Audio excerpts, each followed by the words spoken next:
नमस्कार। आज हम कक्षा 8 का राजनीति विज्ञान का पहला पाठ हमारा संविधान के बारे में अध्ययन करेंगे। सबसे पहले संविधान का अर्थ जानने की कोशिश करेंगे। जिस प्रकार हमें अपने परिवार संचालन के लिए कुछ नियम और व्यवस्थाओं की आवश्यकता होती है, उसी प्रकार किसी देश की शासन व्यवस्था के संचालन के लिए भी नियमों तथा कार्यविधि की आवश्यकता होती है।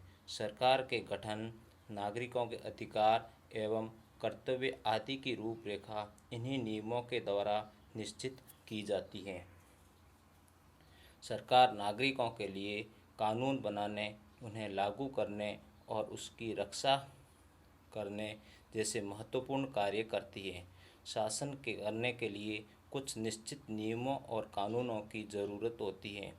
यदि ये नियम और कानून न हो तो पूरे देश में व्यवस्थाएं बिगड़ जाएगी और समाज में अशांति एवं अराजकता का वातावरण बन जाएगा।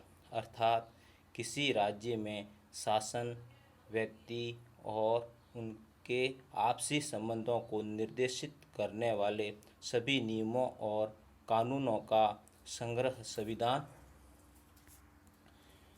कहलाता है। संविधान मुख्यतः दो प्रकार का होता है, एक लिखित और दूसरा अलिखित। लिखित में समस्त प्रकार के नियम कानून कायदों का एक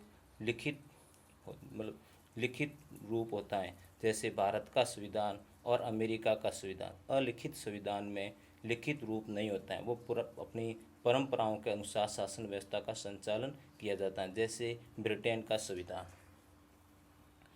1934 ईस्वी में भारतीय राष्ट्रीय कांग्रेस ने संविधान सभा के गठन की मांग की और पहली बार अपनी अधिकृत नीति में शामिल किया।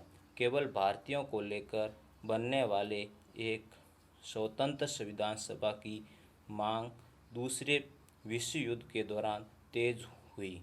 अंततः दिसंबर 1946 ईस्वी में संविधान सभा का गठन किया गया। दिसंबर 1946 से नवंबर 1949 के बीच संविधान सभा ने स्वतंत्र भारत के लिए नए संविधान का एक प्रारूप तैयार किया गया।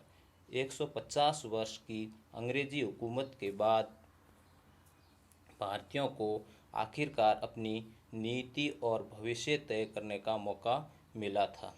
संविधान सभा के सदस्यों में स्वतंत्रता संघर्ष से उपजे महान